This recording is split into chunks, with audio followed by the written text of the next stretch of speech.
بسم اللہ الرحمن الرحیم۔ السلام علیکم ڈیئر اسٹوڈنٹس۔ آج اسلامیات اختیاری کا ہمارا لیکچر نمبر 25 ہے۔ سبق نمبر ہم 7 پڑھ رہے ہیں جس کا عنوان ہے اربعین نووی۔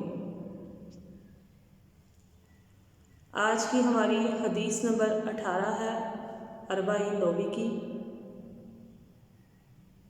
جس کا عنوان ہے تقویٰ اور اخلاق حسنہ۔ تو اسٹوڈنٹس، سب سے پہلے ہم لفظی اور بامحاورہ ترجمہ اس کا پڑھتے ہیں، اس کے بعد اس کے سیاق و سباق اور تشریح و توضیح کی طرف چلیں گے۔ اپنی بکس آپ کھول لیں۔ ان ابی ذر جندب بن جنادہ، ابو ذر جندب بن جنادہ اور ابی عبد الرحمن معاذ بن جبل رضی اللہ تعالیٰ عنہما سے روایت ہے، ان رسول اللہ صلی اللہ علیہ وآلہ وسلم، انہوں نے رسول پاک صلی اللہ علیہ وآلہ وسلم سے روایت کی ہے۔ قالا، فرمایا رسول اللہ صلی اللہ علیہ وآلہ وسلم نے، اتقی، تو ڈر، اللہ تعالیٰ سے، حیثما، جہاں کہیں بھی، کنتا، تو ہو، وَأَتْبِعِ، اور پیچھے لا، السیئات، برائی کے، الحسنۃ، نیکی کو، تمحوہا، کہ وہ اسے مٹا دے گی، وخالقی، اور برتاؤ کر، الناسا، لوگوں سے، بخلقی، سات اخلاق، حسن، اچھے۔ اس حدیث مبارکہ کو ترمذی نے روایت کیا ہے اور کہا ہے کہ یہ حدیث حسن ہے، اور بعض نسخوں میں حدیث صحیح کہا ہے، حسن صحیح۔ اب اس کا ہم بامحاورہ ترجمہ پڑھتے ہیں۔ ابو ذر جندب بن جنادہ اور ابو عبد الرحمن معاذ بن جبل رضی اللہ تعالیٰ عنہما سے روایت ہے، رسول پاک صلی اللہ علیہ وآلہ وسلم سے روایت کرتے ہیں، فرمایا، تو جہاں کہیں بھی ہو، اللہ سے ڈر اور برائی کے پیچھے بھلائی کر، وہ اسے مٹا دے گی، اور لوگوں سے اچھے اخلاق سے برتاؤ کر یا پیش آ۔ اب اس کے سیاق و سباق اور تشریح و توضیح کی طرف چلتے ہیں۔ اس حدیث مبارکہ میں دراصل نبی پاک صلی اللہ علیہ وآلہ وسلم نے مومنین کو نصیحت فرمائی ہے، اور کیا فرمایا ہے کہ مومن جہاں کہیں بھی ہو، اسے اللہ تعالیٰ سے ڈرتے رہنا چاہیے، اور دل میں اللہ تعالیٰ کا ڈر رکھنے اور اللہ تعالیٰ سے ڈرتے ہوئے گناہوں سے اجتناب کرنے کو اصطلاح میں تقویٰ کا نام دیا جاتا ہے۔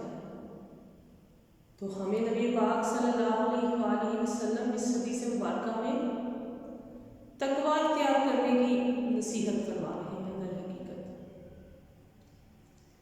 اور قرآن حکیم میں بھی بار بار اور اکثر مقامات پر تقویٰ اور پرہیزگاری کا حکم دیا گیا، جیسے سورہ بقرہ کی آیت 89 کا ترجمہ ہے، اور اللہ سے ڈرو تاکہ تم فلاح پا جاؤ۔ مطلب کیا ہے کہ تمہاری کامیابی، دنیاوی اور اخروی کامیابی جو ہے وہ اللہ سے ڈرنے میں ہے، تقویٰ اختیار کرنے میں۔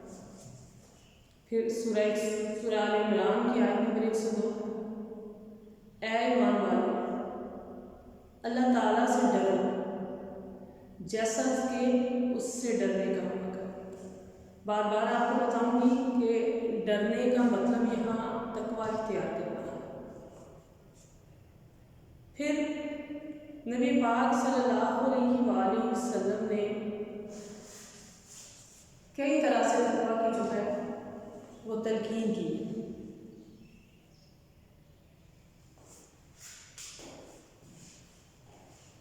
اور کیا فرمایا؟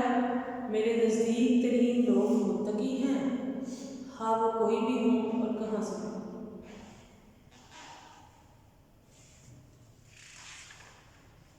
پھر ہے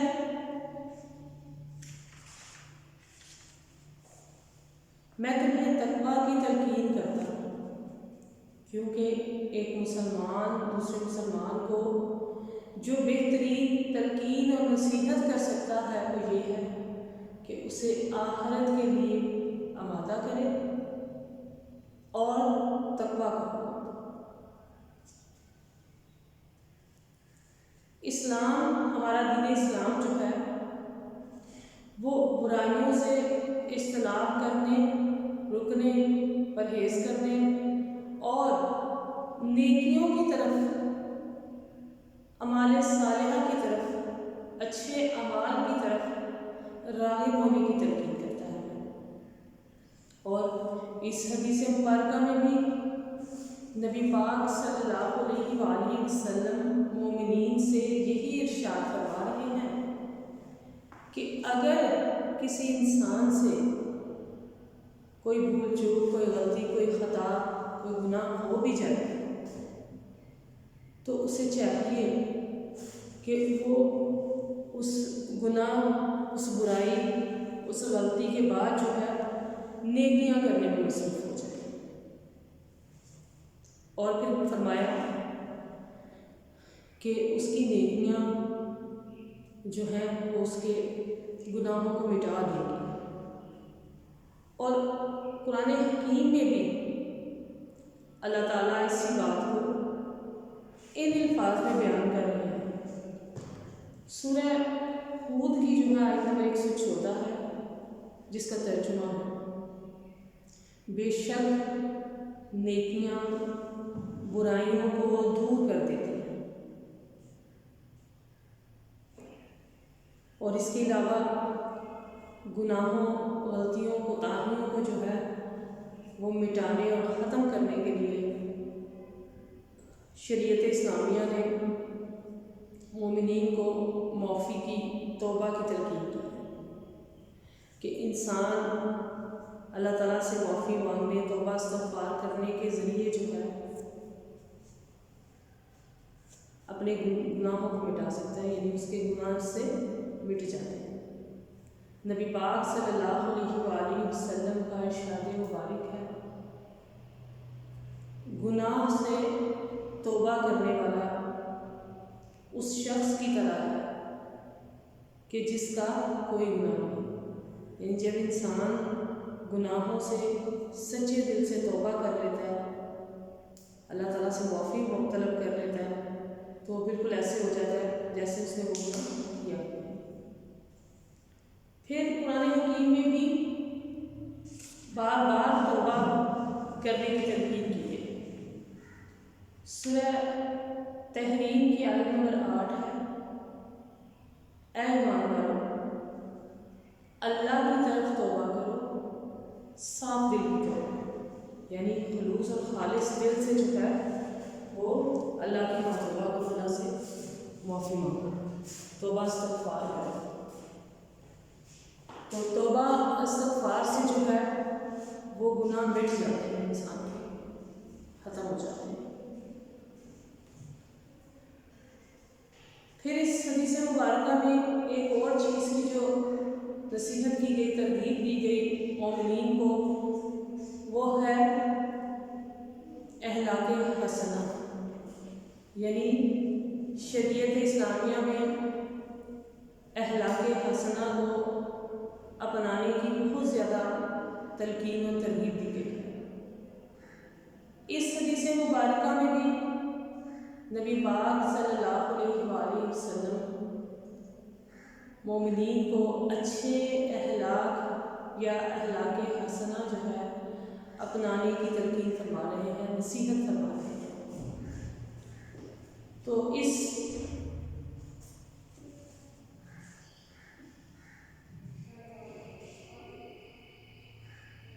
میں ہم اخلاق حسنہ کی ترغیب کے متعلق جو ہے چند اور حدیث مبارکہ جو ہے وہ ذکر کرتے ہیں، جن میں سب سے پہلے ہے کہ نبی پاک صلی اللہ علیہ وآلہ وسلم نے فرمایا، مومنوں میں سے ایمان میں سب سے کامل وہ ہے کہ جو ان میں سے سب سے اچھے اخلاق والا ہے۔ پھر فرمایا، لوگوں میں اچھے اخلاق سے مل جل کر رہو۔ پھر فرمایا، بے شک تم میں سے زیادہ اچھا وہ ہے کہ جس کا اخلاق تم میں سے زیادہ اچھا ہے۔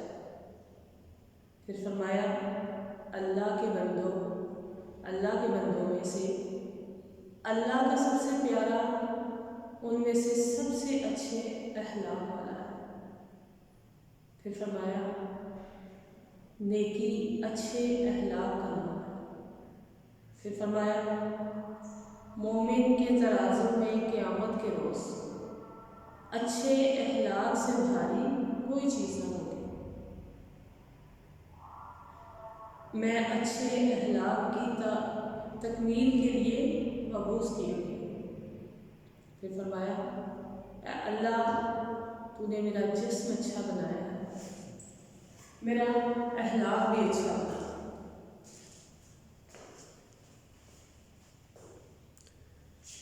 تو ان احادیث مبارکہ سے جو ہم نے پڑھی، ہمیں اخلاق حسنہ کی جو ہے اہمیت کا اندازہ ہوتا ہے۔ آج کی اس حدیث مبارکہ میں ہم نے تقویٰ اور اخلاق حسنہ کے بارے میں پڑھا کہ نبی پاک صلی اللہ علیہ وآلہ وسلم نے مومنین کو یہ نصیحت کی ہے، اس بات کی تلقین کی ہے، ترغیب دی ہے کہ وہ جہاں کہیں بھی ہوں وہ تقویٰ اختیار کریں، کیونکہ اللہ کے قریب سب سے زیادہ جو عزت و تکریم والا ہے وہ وہی انسان ہے جو متقی اور پرہیزگار ہے، جو اللہ تعالیٰ سے ڈرتے ہوئے گناہوں سے بچتا اور نیکیوں کی طرف راغب ہوتا ہے۔ پھر اس کے بعد اخلاق حسنہ کی تلقین کی اور اپنی مثال بھی دی کہ بے شک مجھے بہترین اخلاق کی تکمیل کے لیے بھیجا گیا ہے۔ تو آج کا ہمارا لیکچر یہی اختتام پذیر ہوتا ہے۔ نیکسٹ لیکچر میں انشاءاللہ پھر حاضر ہوں گے۔ اللہ حافظ۔